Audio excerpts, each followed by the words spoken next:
didn't do much. Everybody come out healthy. Yeah, everybody's in good shape. And then tomorrow, are some of the guys going back up to Maine for that playoff series? Yeah, I think the plan of attack is that both DJ and Jordan will go back with the Red Claws tomorrow. Marcus is one of the guys who went last second of the quarter, doesn't care, like either the ball. But considering that he's so, people laughing for his field goal percentage so much, are you surprised that he's so willing to do that? I don't think he's concerned about people blasting him as he is about winning. And it gives you a chance to win if you make one of those. So, you know, I think that's when you know, he doesn't put much into stats other than whether you win or lose. And I think that's one of the things that you really appreciate about him. Coach, you preach the day-to-day process, you know, from the beginning of the season until where you guys are now. What's the key to that message sinking in and people buying into that? I mean, I think it's just you do your best to live that way. You know, you stay in the moment, you prepare for the next game, you put your signature on your work every day, and you move forward. And I think that's a really, it's a fulfilling way to coach. I think it's a fulfilling way to play, to live, and so that's what we try to do every day. Marcus was talking about how a lot of guys on this team come from sort of underdog backgrounds. A lot of them been told, no, you're not going to be good enough.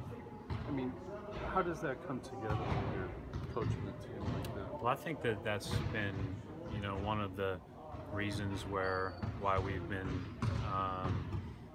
you know, at the level we've been at.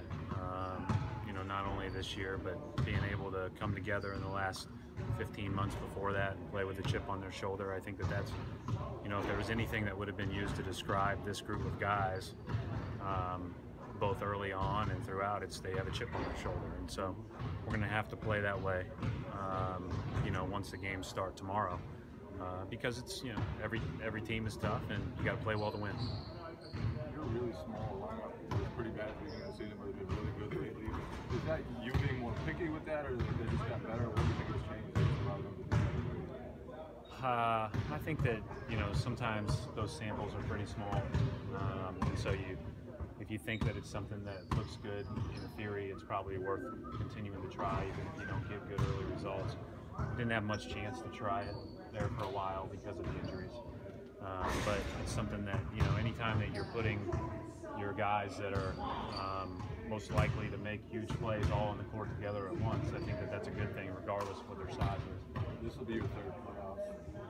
A lot of guys say how different the playoffs are. What are the different challenges for you as a coach in a 7-game series and they're all?